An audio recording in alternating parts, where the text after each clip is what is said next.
Hello friends, welcome back to study channel part 2।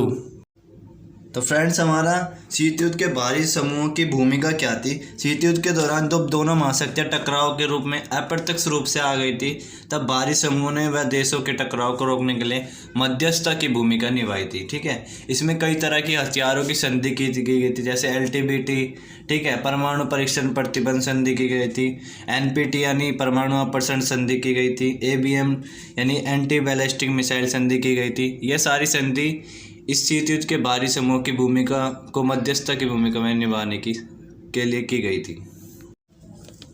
तो friends, हमारा next topic है दो ध्रुवीयता की चुनौती। यानी जब गुटनिरपेक्ष का निर्माण हुआ था तो उसमें कुछ आज़ाद देश थे, ठीक है, उन्होंने पार्टिसिपेट किया था, जैसे यूगोस्लाविया के जेसोफस, भारत के नेहरू, जवाहरलाल नेहरू, मिस्र के अब्दुल तासिर, दाना के वाडो संतुलन, इंडोनेशिया के शुक्रिनी, ये सब देश में गुटनिरपेक्षता में शामिल थे। अब गुटनिरपेक्ष आंदोलन, ठीक है, ने दोनों महाशक्तियों के बढ़ते प्रभाव को एक तरफ कम किया, वह दूसरी तरफ एशिया और अफ्रीका, लैटिन अमेरिका के देशों को अपने विकास के लिए एक अलग प्लेटफॉर्म प्रदान किया था। ठीक है, जिससे कि इस युद्धों को से रोका जा सके। ठीक है, और इसी प्रकार गुटनिरपेक्ष आंदोलन ने एक नव स्वतंत्र देशों के लिए एक नया रास्ता प्रदान किया, ठीक है, नया प्लेटफॉर्म प्रदान किया। ये दो ध्रुवीयता की चुनौती को दर्शाया गया था। गुटनिरपेक्ष एक तृतीय महाशक्ति बनकर उभरा था। हमारा नेक्स्ट कॉन्सेप्ट है गुटनिरपेक्ष आंदोलन का प्रथम सम्मेलन कहाँ हुआ था। ये एग्जाम में आने के चांसेस ज़्यादा हो जाता है। ये 2 नंबर का क्वेश्चन इंपॉर्टेंट है, ठीक है, तो इसे हम डिस्कस करते हैं। गुटनिरपेक्ष आंदोलन का पहला सम्मेलन 1961 में यूगोस्लाविया के बेलग्रेड में हुआ था। ठीक है, यह सम्मेलन 3 तत्वों पर आधारित था। तो फर्स्ट तत्व क्या था उसका, 5 देशों के बीच सहयोग मेल मिलाव को बढ़ाना। इस 5 जो देश थे, ठीक है, उनको मेल मिलाव को बढ़ाना। सेकंड क्या है, शीत युद्ध के प्रसार पे इसके दायरे को कम करना, क्योंकि इससे महाशक्ति अपने बड़ा और हथियारों की ओर को बढ़ा रही थी, जिससे कि विश्व युद्ध होने की संभावना थी। थर्ड क्या, हमारा अंतर्राष्ट्रीय स्तर पर आज़ाद हुए देशों के लिए अगला मंच प्रदान करना, मतलब उनके लिए आर्थिक सुविधा, ठीक है, समाज में उनकी मंच प्रदान करना, ठीक है, समाज में। तो हमारा नेक्स्ट है गुटनिरपेक्षता के लोकप्रिय होने के कारण, उसके फेमस होने के कारण क्या था, ये भी एक क्वेश्चन बनता है एग्जाम में। तो पहला है अपना उपनिवेशिक का विरोध और गुलाम देशों को आज़ाद कराना। सेकंड क्या है, नव स्वतंत्र देशों को दोनों महाशक्तियों को दूर रखना व विकास को स्वतंत्र प्रदान करना। नेक्स्ट है हमारा महाशक्तियों की नीति विरोध व शीत युद्ध के प्रभाव को कम करने के लिए तटस्थता की भूमिका निभाना।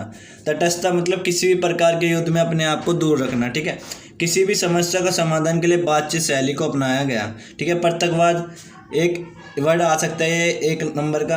अंतर्राष्ट्रीय मामलों से अपने आप को पूर्ण रूप से अलग करना। ठीक है, ये लोकप्रिय होने के कारण थे गुटनिरपेक्ष के। फ्रेंड्स, हमारा नेक्स्ट टॉपिक है नव अंतर्राष्ट्रीय आर्थिक व्यवस्था। ये बहुत इंपॉर्टेंट क्वेश्चन है, ठीक है, इसको ध्यान से सुनना। 1972 में अंकटाड की एक रिपोर्ट आई थी, ठीक है, उसमें क्या कहा गया था कि अल्प विकसित देशों को अपने संसाधनों पर नियंत्रण जिसका दोहन विकसित देश कर रहे हैं। ठीक है, कंटिन्यू। अल्प विकसित देशों की पहुंच विकसित देशों की बाजारों तक विकास कई अपने उत्पादों को बेच सके, मतलब जो उसके वहाँ के जो होते हैं उत्पादों को बेच सके बाजार में। ठीक है, थर्ड है हमारा पश्चिमी देशों से मंगाई गई प्रौद्योगिकी की लागत कम है। ठीक है, फोर्थ है हमारा अल्प विकसित देशों की भूमिका अंतर्राष्ट्रीय संगठनों। फोर्थ है हमारा अल्प विकसित देशों की भूमिका अंतर्राष्ट्रीय। नेक्स्ट है हमारा अल्प विकसित देशों की भूमिका अंतर्राष्ट्रीय संगठनों में भी होनी चाहिए। तो फ्रेंड्स, हमारा नेक्स्ट टॉपिक है भारत और शीत युद्ध कि उसमें अहम भूमिका क्या निभाई होगी भारत ने गुटनिरपेक्षता के टाइम। ठीक है, तो गुटनिरपेक्ष नेता के रूप में शीत युद्ध के दौरान भारत में एक अहम भूमिका अदा की थी। ठीक है, फर्स्ट पॉइंट है हमारा भारत में एक सजग नेतृत्वकर्ता के रूप में अपने व अन्य नव स्वतंत्र देशों को दोनों गुटों से दूर रखा था। ठीक है, कोई भी गुट अपने शामिल नहीं होना चाहता था उन देशों में। और सेकंड है हमारा भारत में छोटे नव स्वतंत्र देशों से अपील की वह अपने विदेश नीति का निर्माण अपने स्वतंत्र रूप से करें, उसमें कोई इंटरफेयर नहीं किया गया था। ठीक है, थर्ड पॉइंट है हमारा भारत ने दोनों देशों के बढ़ते प्रभाव को कम करने के लिए मदद की। इस दौरान भारत में नव स्वतंत्र देशों के सामने गुटनिरपेक्षता का तीसरा मंच प्रदान किया गया था। ठीक है, तो हमारा नेक्स्ट कॉन्सेप्ट है गुटनिरपेक्षता की नीति की आलोचना, यानी उसकी बुराई कैसे की गई थी। ठीक है, तो फर्स्ट पॉइंट है हमारा गुटनिरपेक्षता सिद्धांत की जो नीति थी वो सिद्धांत बनी थी। ठीक है, नेक्स्ट हमारा गुटनिरपेक्षता की नीति में सहयोग और मदद की बात की गई थी, पर ज़रूरत के समय इन देशों ने एक दूसरे को सहयोग नहीं दिया था। जैसे 1962 में चीन का भारत पर आक्रमण। ठीक है, ये उदाहरण के तौर पर हम बता सकते हैं। थर्ड हमारा भारत में यूएसएसआर के साथ 20% मित्रता संधि की, जिसके कुछ आलोचकों का यह कहना था कि गुटनिरपेक्षता की नीति भारत के लिए दिखावा मात्र है, वास्तविक रूप से भारत सोवियत संघ का सहयोगी देश है।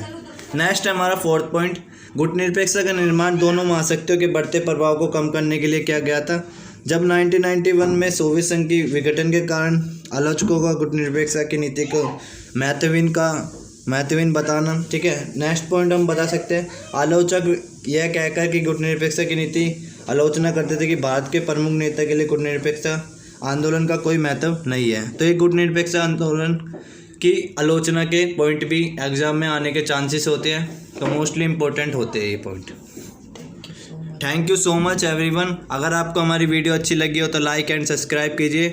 और ये पार्ट 2 है, अब ये चैप्टर यहीं पर फिनिश होता है और नेक्स्ट चैप्टर की वीडियो हम जल्दी जारी करेंगे। Thank you so much.